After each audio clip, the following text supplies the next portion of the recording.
All right, everybody, welcome back to the show. Thanks so much for being here with me today. I'm your host, Nolan Denaro. Lots to get into today. We have a very Epstein-heavy show today. Lots of new revelations over the past 48 hours and even over the past couple weeks that we haven't really discussed here on the show, but we're going to spend some time doing so today.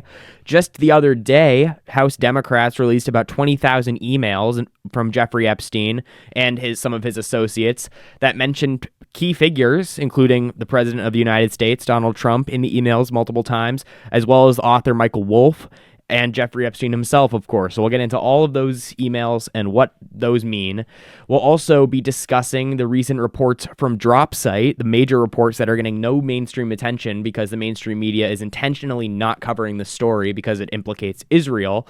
But latest bombshell reports from DropSite, from leaked emails from former Prime Minister of Israel, Ehud Barak, show that Epstein directly worked on behalf of the Israeli government in multiple different capacities, and for Ehud Barak as essentially an advisor, and often worked on his behalf to broker negotiations with other countries. So we'll get into all the details about that because that is wild as well.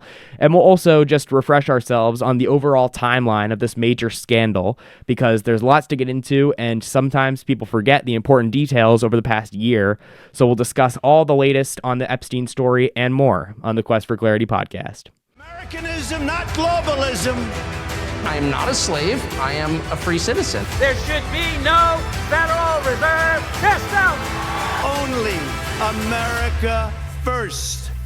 End all of these wars. America is trying to play empire. We want everything released, and you're actively covering it up.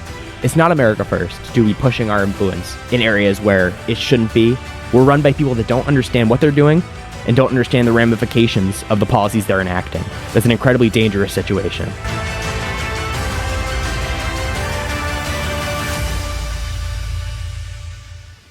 All right, everybody, before we begin, if you wouldn't mind going right down below this video and hitting like and subscribe, I'd really appreciate it. It helps me out a lot. Also, if you wouldn't mind going to my Instagram, X, and Spotify accounts and giving all those a follow, I'd really appreciate that as well.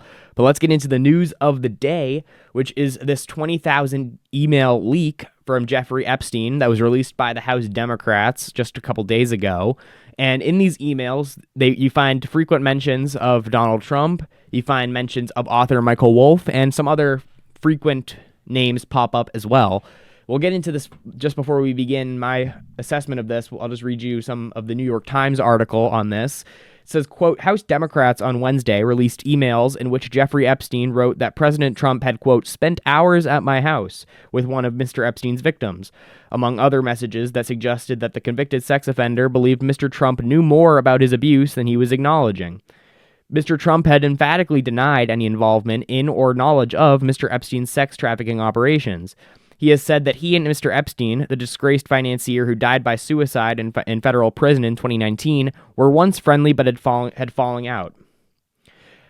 But Democrats on the House Oversight Committee said the emails, which they selected from thousands of pages of documents received by their panel, raised new questions about the relationship between the two men. In one of the messages, Mr. Epstein flatly asserted that Mr. Trump, quote, knew about the girls, many of whom were later found by investigators to have been underage. In another, Mr. Epstein pondered how to address questions from the news media about their relationship as Mr. Trump was becoming a national political figure. Committee Republicans on Wednesday released the rest of the newly obtained material, condemning Democrats for choosing three that referred to Mr. Trump. They also identified the unnamed victim mentioned in the two emails as Virginia Giuffre, who died by suicide in April and had said that she had not witnessed Mr. Trump participating in the sexual abuse of minors at Epstein's home. So a couple things to talk about here from this article. Yes, the Oversight Committee, which includes Republicans and Democrats, received a bunch of files from the DOJ that were pertaining to this Epstein investigation, and House Democrats did, and there's some... And just to be very clear, Trump responded to these emails and accused them of using them of the Democrats for being politically motivated and releasing these emails specifically to target him and use them as a distraction. And this is definitely a legitimate thing to say, because the Democrats did select from thousands of emails, the 20,000 that were released, they selected, prior to releasing the rest, 3 specific emails that mentioned Donald Trump and made him look bad. So yes, it is true. And they also, by the way, in the emails that they released, redacted the name Virginia Giuffre very intentionally, because if they didn't redact that name, then it would then everyone could see was Virginia Giuffre, who had previously said multiple times under oath, she testified that Donald Trump did nothing wrong with minors. So that is very important and important to acknowledge before we get into the rest of this story, that House Democrats, as much as I obviously care about this story, House Democrats are definitely playing political games with this, and that's just important to acknowledge going forward. And it also shouldn't be forgotten that for all the House Democrats now, I'm not talking about a few specific ones here. I'm not talking about Ro Khanna, and I'm not talking about some of the other ones, but most of these House Democrats are being very opportunistic here. They controlled the House from 2021 to 2023. They had plenty of time under Joe Biden if they cared about this issue when it wasn't politically opportunistic. They could have pushed forward to get these released while they had power as well, and they intentionally chose not to. So that is important to remember here going forward, that many of the Democrats are being very opportunistic. That's a major point. But the rebuttal to that, and the also true rebuttal to that, is that Donald Trump, if it's true that this is some distraction, if it's some hoax, if they're really hyping it up that he's involved in some way that he's not, then the question then becomes, why are we making such a big deal out of this? Just release everything. That's the question. And the fact that these emails got released also showcases that the DOJ completely lied back in the summer. They said that there was no client list. They said there was no further investigation needed, and that they concluded the investigation and said that there was no further questions. But now we have 20,000 emails that, among the Trump ones, other ones as well, that are very critical to the investigation potentially. And we were told just a few months ago that the investigation was over and there's nothing to see here. So, if nothing else, these emails certainly prove that the DOJ and FBI have been lying this whole time, and that there actually was much more files and many more emails to go through that could have serious evidence involving this case. And we'll get into it in a bit, but it's taken independent journalists looking into this to actually prove some major factors within this case, like that Epstein was working on behalf of Israel, which we'll get into in a second, which is all but verified at this point. But as we move forward, as these developments keep happening here, it's important to remember the timeline. So we're going to get into the timeline a bit here of this whole last year involving this case, where it's been essentially a never-ending scandal for the Trump administration. And it's a scandal of their own making, because it didn't have to be this way.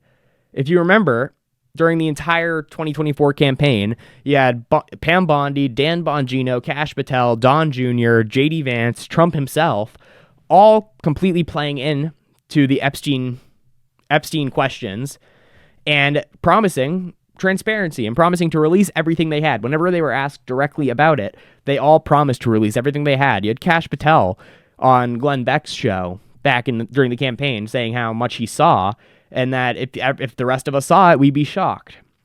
So there's obviously more here to the story, and these guys they campaigned largely on this. The whole meaning of the slogan "Drain the Swamp," which has been one of the major slogans of the Trump campaign for 10 years now, the thing that sums that up is anti-corruption. Much of the Trump movement has been an anti-corruption movement. And this case, the Epstein case, is the most notorious corruption scandal in modern American history. There's nothing more corrupt than having a billionaire mysteriously accumulate all this money, have ties to foreign and domestic intelligence, and have relationships with all the most powerful figures in the public and private sector in the world, and then get arrested for having a sex trafficking blackmail ring that could potentially implicate all of these powerful figures. That's as corrupt as it gets. And the fact that the Trump revolution that was powered by this anti-corruption message gets into power and then says there's nothing to see here, that's damning. And that's crazy after they hyped it up themselves. And many of these people testified on podcast after podcast that they saw the files themselves and the evidence was overwhelming. So the bottom line here is that you can't get mad at the base for looking to cash their check on what you gave them. You promised them transparency, so you can't get mad at the base. You can't call them conspiracy nuts when they just are simply asking you to follow through with the promise that you made. You're not allowed to get mad at the base for that, because they're just asking you to follow through on what you promised them. So we'll get in here to the timeline, and this is just, again, it's important to remember this, because right now we're in a stage of this scandal, this pretty much public investigation into this, where there's things coming out left and right from all different sources and all different angles. It's important to remember the timeline here so we can know who's really at fault for a lot of this. So if you remember, back at the start of the Trump term, this was in February, late February, we had the investigation and promises coming out from the DOJ, promises to get to the bottom of this. The investigation really was just getting launched, and Pam Bondi was promising full transparency. And what occurred on February 27th was the now notorious Binder debacle, where Pam Bondi invited all these influencers, DC Drano, Jack Posobiec, and Scott Pressler, all these influencers to the White House and handed them binders titled Epstein Files Phase 1. And in those binders, these influencers were told there was all this new information. It was Phase 1 of the release of these Epstein files, and that these influencers were going to take the files home and through their platforms distribute it to the rest of the base. And this was going to be a massive, massive breakthrough in transparency. Well, those files and everything in those binders, it turns out, was already released, and there's nothing new in the binders. Everything that was in there was publicly known already. And this was a major embarrassment for the administration. This was just this made it out that the DOJ and the FBI were very unserious about this investigation, and they were basically playing with this case. They were doing play crime investigation with a sex trafficking case, and it was just a terrible look for Pam Bondi. And to this day, and it's crazy that Pam Bondi still has her job. It's crazy that Pam Bondi and Kash Patel still have their jobs after everything that we're going to go over here, because Pam Bondi should have been fired the next day for this, because it was a massive embarrassment, a PR disaster, to publicize this in the way she did. She had the cameras line up outside the White House, and these influencers walk out of the doors and flash the binders and act as if they had they were holding incriminating information about the most powerful people in the world when they weren't. So a couple months go by and this kind of quiets down. But then, if you remember, back in July 7th to be exact, Dan Bongino and Kash Patel, of course, Kash Patel, director of the FBI, and Dan Bongino, deputy director of the FBI, they release a memo to the public basically stating that, number one, Epstein did kill himself in prison, that there was no foul play. Number two, that there was no client list. And basically, number three was that he never trafficked these minors to anybody else. And that apparently hundreds and hundreds of victims, this is what they're expecting you to believe, hundreds and hundreds of victims, nearly 1,000 victims, were all abused by just Jeffrey Epstein and Ghislaine Maxwell. There was nobody else involved. All the names we've seen pop up, all the alleged clients that we've seen pop up throughout the years, all these powerful figures that were around the entire time, the people in pictures with Epstein, literally people in pictures with minors that Epstein was trafficking, like Bill Clinton and Prince Andrew. The story is that no, that these guys and nobody else were involved in the abuse, and it was just Maxwell and Epstein, and that there was never any trafficking involved. And case closed. That's basically what the memo said. And of course, because this is ridiculous and it's such a stupid thing to say, because it's just not true. It's like verifiably not true. Everybody knows this wasn't true. Anyone who's looked into this case at all knows that's not true. Nothing they said there was true, pretty much. We don't have confirmation on his cause of death, but there's questions. And this sets the base on fire because nobody believes this, and we're at the point now where why is our MAGA FBI lying to us so blatantly? And amidst all the uproar, amidst the base getting justifiably mad about this, you have Donald Trump in the days after basically trashing anybody who's talking about it. He says, "I can't believe they're still talking about that guy." And Trump tweets out that I don't want your support if you're still talking about this. He calls it a Democrat hoax. He says it's an Obama-Clinton Democrat hoax, and that anyone who buys this, anyone who's still talking about this, I don't want their support. That's what Trump comes out and says in the aftermath. So if it wasn't a PR disaster already, that just adds to it. And then, to add just a cherry on top, Mike Johnson, before the House's summer recess, Trump has Mike Johnson rush the House into summer recess so that Thomas Massie and Ro Khanna can't get enough signatures on their discharge petition to force a vote to release all the Epstein files. Mike Johnson rushes like a week early to House recess, to summer recess, so that Thomas Massie and Ro Khanna can't get the votes necessary to move forward on their discharge petition. So it's a full-scale cover-up. Everyone's rushing around in every single part of the government to cover this up so that the two people in Congress, Ro Khanna and Thomas Massie, who want to get these released, can't do so. So that's happening all in the month of July and August. And then a couple months go by. This never really dies down. You remember this was a major topic of conversation for this entire time since July to now. This has been constantly coming up. It's the scandal that never really died for the Trump administration. It's just been lingering there. And now, over the past couple months, we've had Dropsite, which, by the way, if you didn't understand that mainstream media was corrupt and was completely fake up until now, let this prove that to you. Dropsite, this independent media source that's been done great reporting, by the way, on Gaza. I'd highly recommend their newsletters on Gaza. But Dropsite has been releasing for a couple months now major bombshell stories from Ehud Barak's leaked emails, literally leaked emails from the Prime Minister of Israel, exposing that Jeffrey Epstein worked directly on behalf of Ehud Barak to facilitate a meeting between Putin and Barak, to facilitate a Mongolia trade deal, to facilitate intelligence technology negotiations. Epstein was literally an advisor to Ehud Barak, and these emails prove it. These leaked emails from Ehud Barak. And mainstream media hasn't said a peep. And we're relying on Dropsite to report this. ABC hasn't picked this up. NBC hasn't picked this up. CNN, Fox News, none of them have picked this up. Because they don't want to report it. Because it implicates Israel. This is massive. This is like confirmed at this point that Epstein worked for Israel, basically. Or at very least for the Prime Minister of Israel. And not a peep from the mainstream media. Our supposed mainstream media, the power to the people, the press of the people, have nothing to say about this. It's absolutely a disgrace. And this is all happening now. And then, amidst all this, the House Democrats released these emails that mention Donald Trump in them. And the rest of the Oversight Committee releases about 20,000 more emails that clearly prove that there's definitely more to this case than the FBI and DOJ were willing to tell us. So all of this whole timeline essentially just completely proves that the DOJ and the FBI were lying about this the entire time. They knew there was more to it. They intentionally did not want to release anything else. And they told us there was nothing there when there was literally a bunch of stuff there.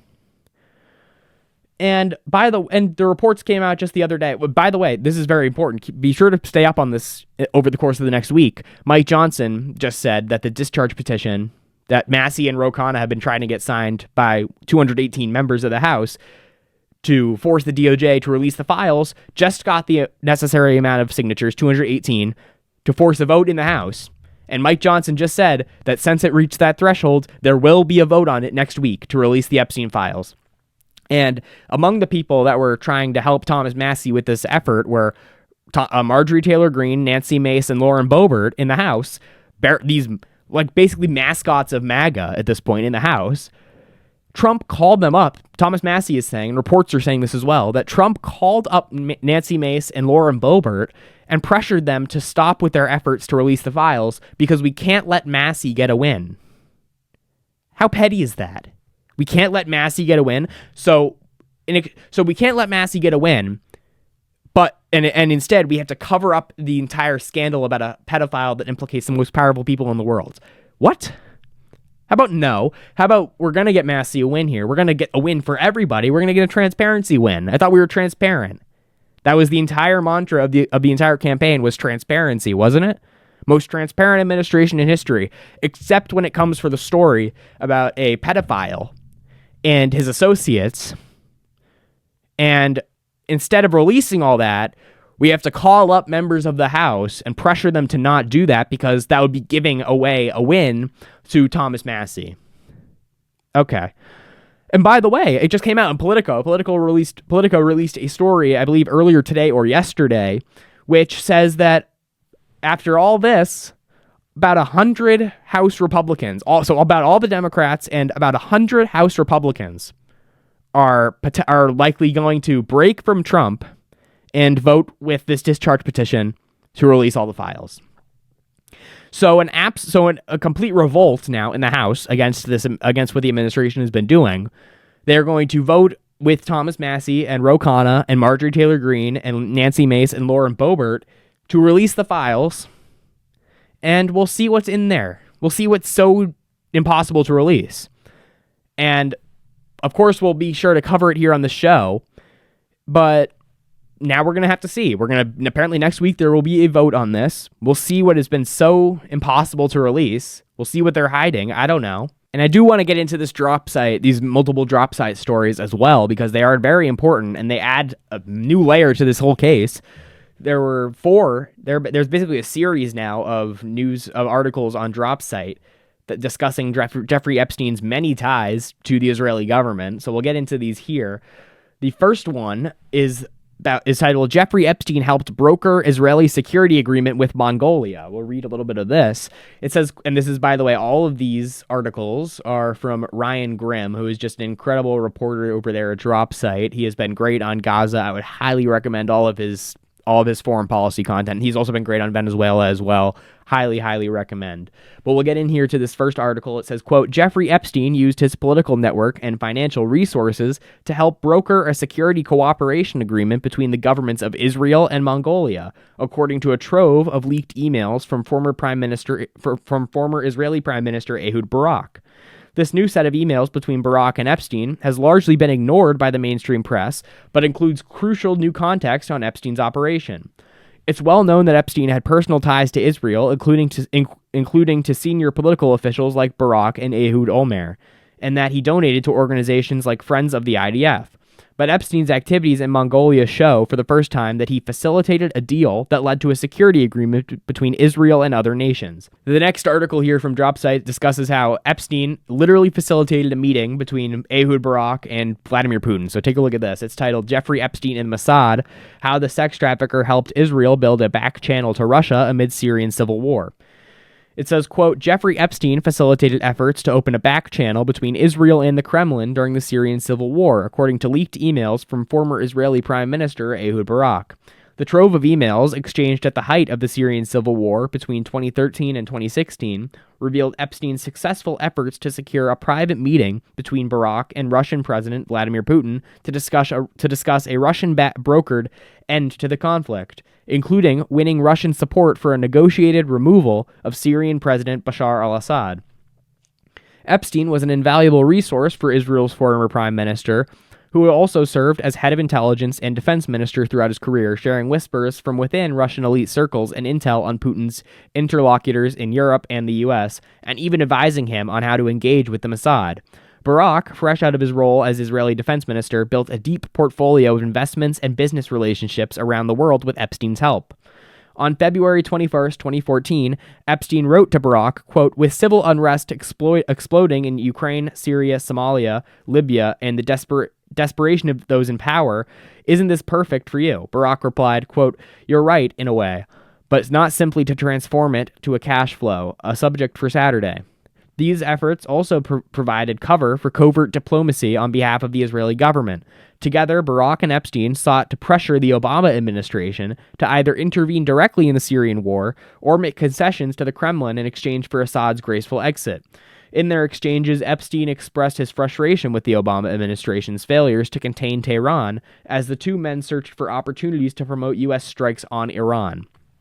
So of course we have Epstein there, both facilitating a meeting between Putin and Barak and also pressuring the Obama administration on behalf of Israel to try and get to get involved in Syria, number one, directly involved in Syria, which we were in other ways, but literally get boots on the ground in Syria, and also bomb Iran on behalf of Israel.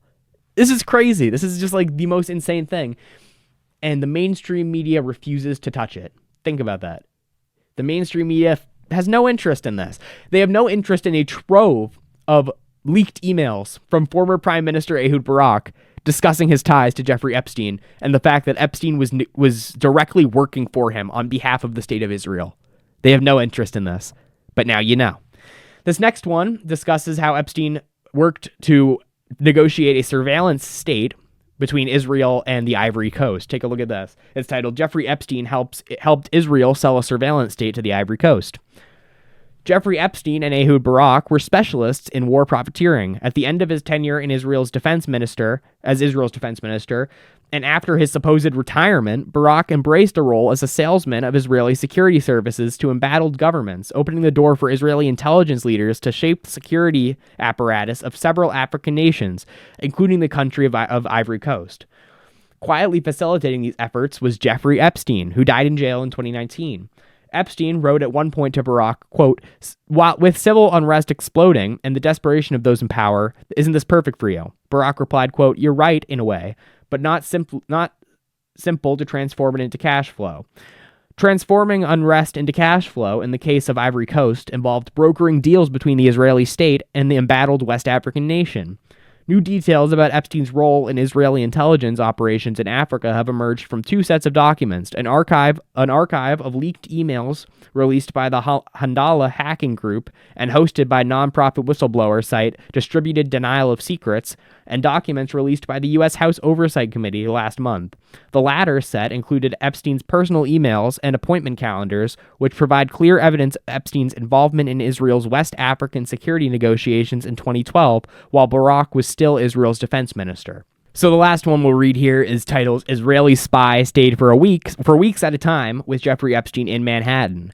And I mean, for everyone out there that's saying that Epstein had no ties to Israel, or that anyone that says that he had ties to Israel is some conspiracy nut or kook, okay, well, you don't know what you're talking about is all you can say. You haven't read anything about this. That's all there is to say about this. This article reads, quote, "An Israeli military intelligence officer stayed at Jeffrey Epstein's Manhattan apartment on at least 3 occasions, including once in February 2013, while working as a senior aide to then Israeli Minister of Defense Ehud Barak. Yoni Karen made his intelligence career working in covert operations alongside the Mossad and remained a lieutenant colonel in reserve duty as he officially left the intelligence directorate. He stayed in Epstein's apartment again for 2 weeks in October 2014 and a third time for 10 more days in September 2015. Dropsite compiled evidence of these stays from schedules released by the House Oversight Committee last month and Barak's hacked emails, originally released by the Handala hack team and later shared by Distributed Denial of Secrets. On all 3 trips, Karen appeared to be conducting official or unofficial business. A Times of Israel article from late 2013, a few weeks before Karen's first documented stay, identified him as actively serving as the bureau chief for the Israeli Minister of Defense that month. And then it goes on here to list out all the emails which prove this. And that's where we'll conclude the drop site evidence here. But all I can say to end this off is that if there's nothing here, if the Trump administration's claim is that there is nothing here, if what they're saying is that this is just a major distraction from the agenda of the Trump administration, and if they're saying that this is being politically weaponized, that it's a hoax, and that it is a hit job, then there should be no problem with releasing it, right? There shouldn't be this holdup. It didn't have to drag on for months and months and months. There didn't need to be this condescending tone coming from the administration against anyone that dared to ask a question.